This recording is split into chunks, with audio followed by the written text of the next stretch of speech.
you do things with Bach flowers as well. We didn't get Yeah, into that, but talk a bit about Bach flowers. And because interestingly enough, as I've studied to be a naturopath, a specialty in herbalism, well, a lot of people don't know about Bach flowers and they get kind of confused about whether it's homeopathy, whether it is herbal yeah. medicine, that sort of thing. So you do some work around Bach flowers as Yeah, well. yeah, I am actually a Bach flowers practitioner, um, so qualified fully from the Bach Center in Oxfordshire, where the Dr. Bach lived and also developed all the method.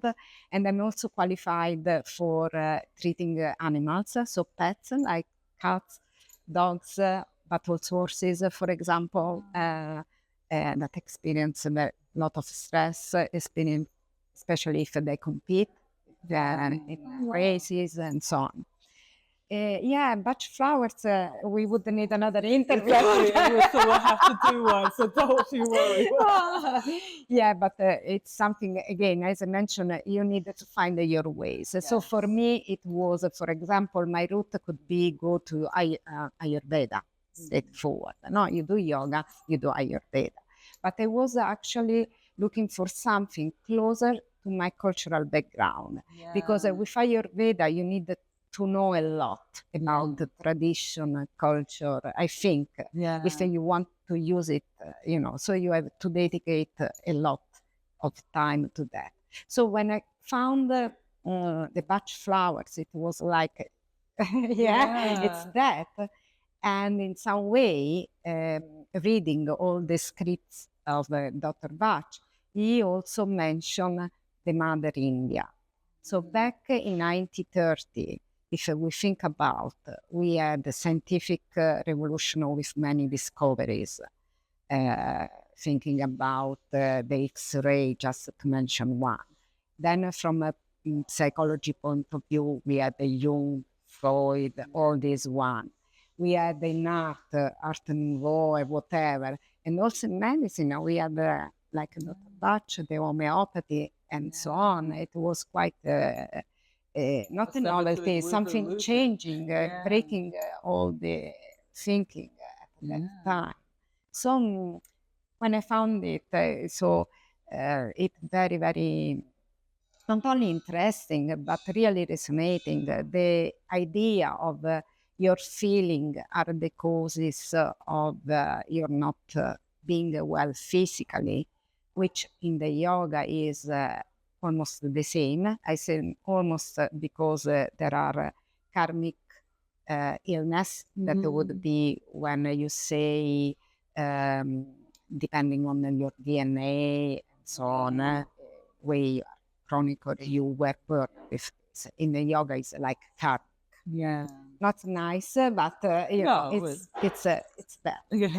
And then you have some illness that derive from your mindset, from your thoughts. So very similar to what Dr. Bach says. And then you have the kind of illness that not depends from you. For example, you sleep or you cut your finger, you are healed at that moment in time, but it's something outside. Like acute. And Dr. Bach always said this is complementary because he was a virologist, a bacteriologist, so a proper, he completed and qualified as a doctor. So he had all the background in this.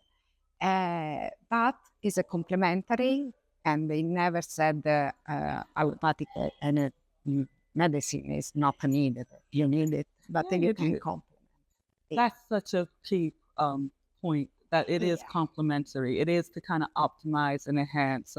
Obviously, if you need a major surgery, we're not going to do that.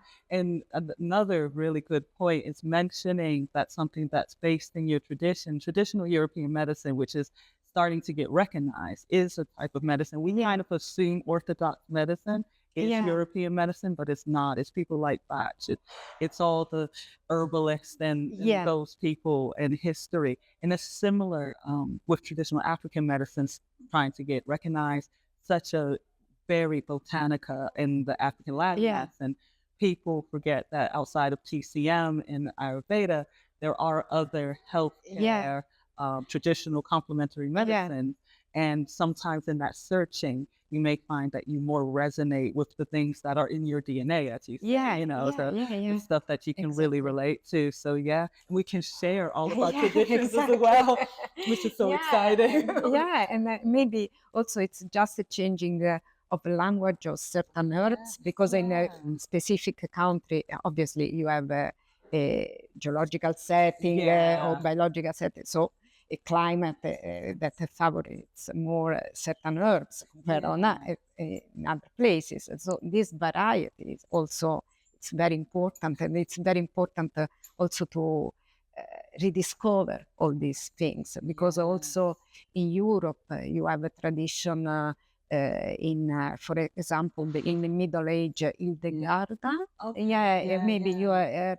And she already discovered and wrote a lot. I don't know much, but I know that she had his own system about this, and she's very reevaluated now a lot. And so in Italy, if you think in medieval, all the tradition of the monks that had their own herbs and so on, still alive. And I think it's the same also in UK. The Celtic also tradition, also in the ritual and so on. There is a lot to rediscover. Indigenous medicine, Native American medicine, the herbs. Exactly. It's so much. So there is a wide botanica, there's a wide knowledge set. There's so much in traditional. And you made me think, mentioning Africa.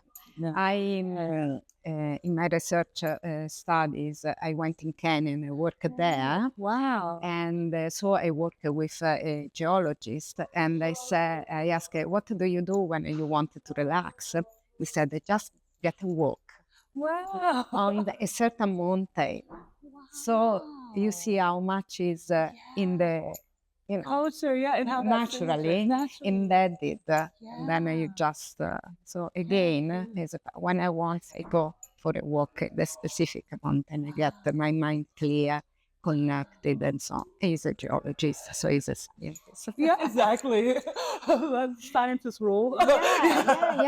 Because it's fantastic how there in the region I went, it was quite rural.